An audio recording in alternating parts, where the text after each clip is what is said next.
Mesdames et messieurs, bonsoir et bienvenue au podcast des juristes, le premier podcast animé par des juristes congolais. Ce soir, nous accueillons Monsieur Destin Nyanga Kombo, juriste en études internationales communautaires et coordonnateur adjoint du pôle juridique du cercle de réflexion Agora, qui va nous dépeindre, mais avec une pédagogie qui ne dit pas son nom, les différentes formes d'État.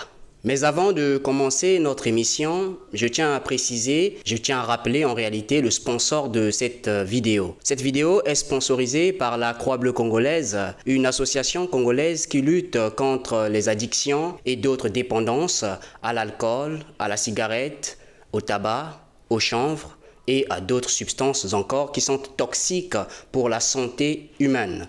Si vous fumez, vous buvez ou vous consommez ces choses qui nuisent à votre santé, vous pouvez gratuitement contacter la Croix-Bleue congolaise afin qu'elle s'occupe de vous. Nous disons merci beaucoup à la Croix-Bleue congolaise de soutenir cette vidéo, d'avoir soutenu cette vidéo et c'est grâce à elle que nous continuons à produire des vidéos dans le cadre de cette émission. Si vous aussi, vous aimeriez nous soutenir, nous mettre votre pierre à l'édifice afin que nous continuions à produire de telles émissions, vous pouvez facilement me contacter directement au numéro qui s'affiche à l'écran. Nous commençons notre émission. Alors, Monsieur Destin Nyanga Kombo, bonsoir et bienvenue sur notre plateau. Bonsoir, Maître Irma. Comment est-ce que vous allez? Je vais très bien. Non, ça va, merci. Alors, notre sujet, c'est les différentes formes d'État. D'abord, pouvez-vous nous dire c'est quoi un État, s'il vous plaît, en droit constitutionnel, bien entendu? Effectivement.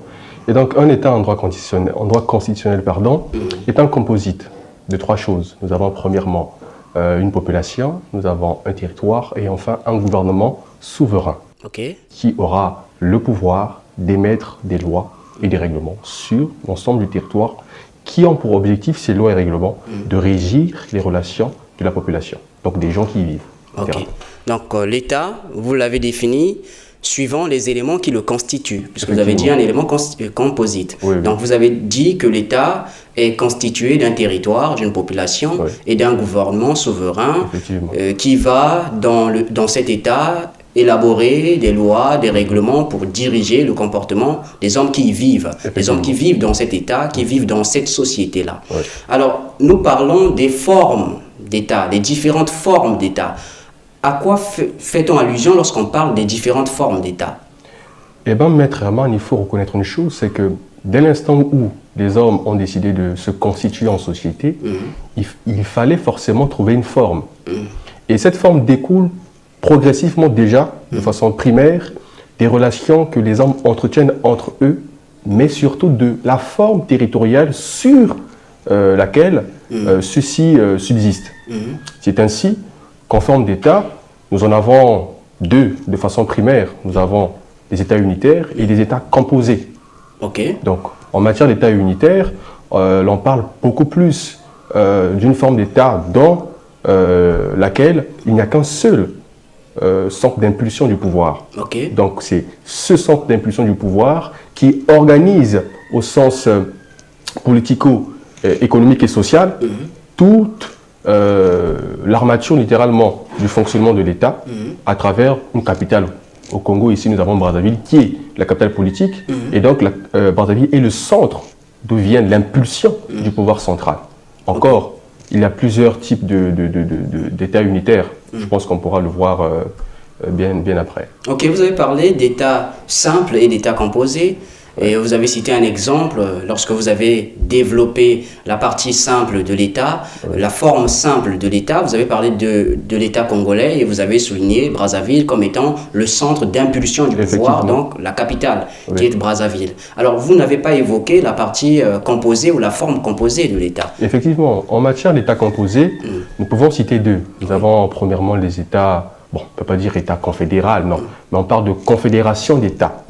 Donc c'est une forme d'État dans laquelle il y a plusieurs États indépendants, mais qui décident, de par leur propre volonté, de pouvoir s'unir. Non pas s'unir autour d'une constitution, comme l'est dans un État unitaire, mais dans un pacte international qu'on appelle traité. Effectivement. Et l'on peut prendre l'exemple de la confédération de l'AES avec l'Alliance des États du Sahel. Et donc, dans cette confédération, chaque État est autonome. C'est-à-dire qu'elle gouverne de façon autonomes des autres, effectivement. Mais le fait d'être dans la confédération peut les limiter, en ce sens où, s'il le désire, transférer des attributions au niveau de la confédération qui pourra éminemment les exercer sans pour autant qu'il puisse y avoir d'applicabilité directe dans le droit interne des États. Donc, la confédération, c'est une union, à la différence notamment du droit communautaire où l'on voit l'intégration, etc. et tout. Donc, la confédération permet littéralement à 2 ou 3 États de se confédérer, effectivement, d'avoir une plus-value. Donc, puisqu'on dit même d'ailleurs que plus on est nombreux, plus on va loin. Donc, c'est dans cette dynamique-là que certains États peuvent se confédérer, former quelque chose de plus grand, pour ainsi échanger de façon commerciale, notamment politique, etc. et tout. Donc, si on comprend, la confédération, en réalité, c'est une alliance entre des États. Donc, des États autonomes, par le biais d'un traité, vont essayer de se mettre ensemble, de se mettre d'accord, d'essayer de dire, bah, écoutez, dans tel domaine, voici ce qu'on va faire, dans tel autre domaine, voici comment est-ce qu'on va procéder.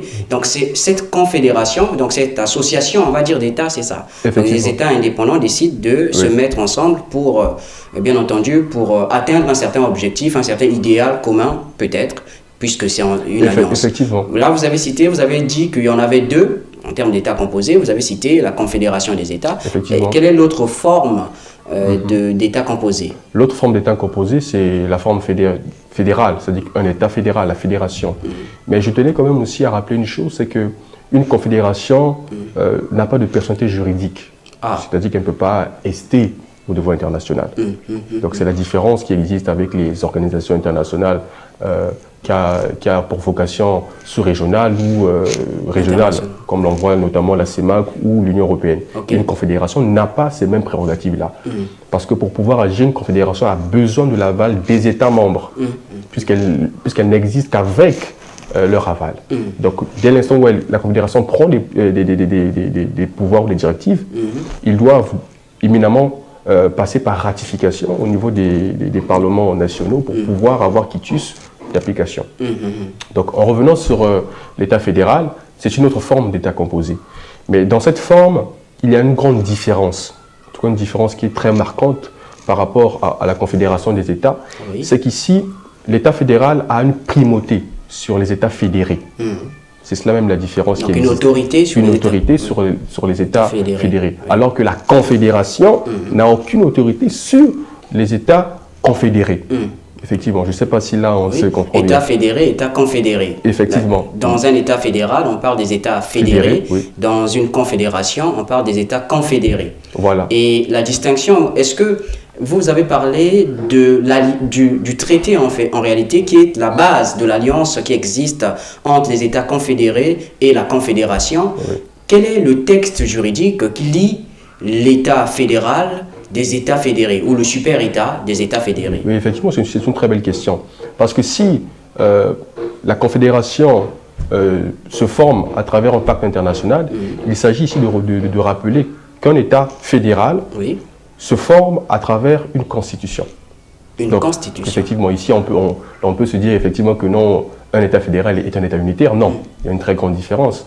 Parce que dans un État fédéral, il y a plusieurs États fédérés qui décident littéralement de s'unir pour former un seul État, donc un supra-État, qui, dans une certaine hauteur, y place un gouvernement qui pourra les coiffer.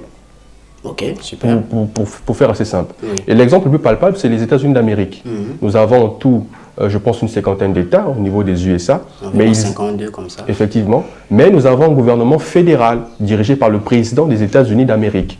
Mais dans les États fédérés, nous avons ce qu'on entend par des pouvoirs propres. Nous avons notamment un gouverneur et des parlements qui ont pour objectif de voter des lois au niveau de ces États fédérés. Mais nous avons aussi un parlement au niveau national qui est une représentation littéralement des populations de chaque État, mais aussi des sénateurs qui représentent chacun les États qui composent les États-Unis d'Amérique. Ça, c'est dans le cadre des États-Unis d'Amérique. Mais il y a aussi des pays qui utilisent ce même système avec d'autres proportionnalités. Comme je l'ai dit, la forme de l'État dépend littéralement des relations socio-économiques de l'État, mais surtout du territoire et de l'histoire même de l'État. Une chose que l'on peut retrouver d'ailleurs avec l'Allemagne, c'est un État fédéral, mais il y a une grande différence entre le fédéralisme américain et le fédéralisme littéralement allemand. Américain. Effectivement. Oui, américain et allemand. Oui. Ok, super. Moi, j'ai quelque chose qui a attiré mon attention. Vous avez parlé de la formation d'une confédération. Vous avez dit que les États s'unissent pour créer une confédération.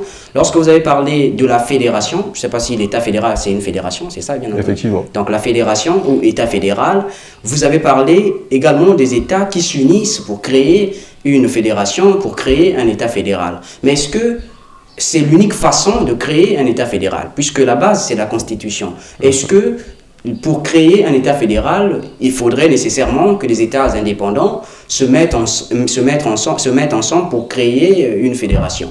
Non, on n'est pas obligé. Bon, on est en droit. Oui. À chaque principe, il y a forcément une exception. Oui. On peut prendre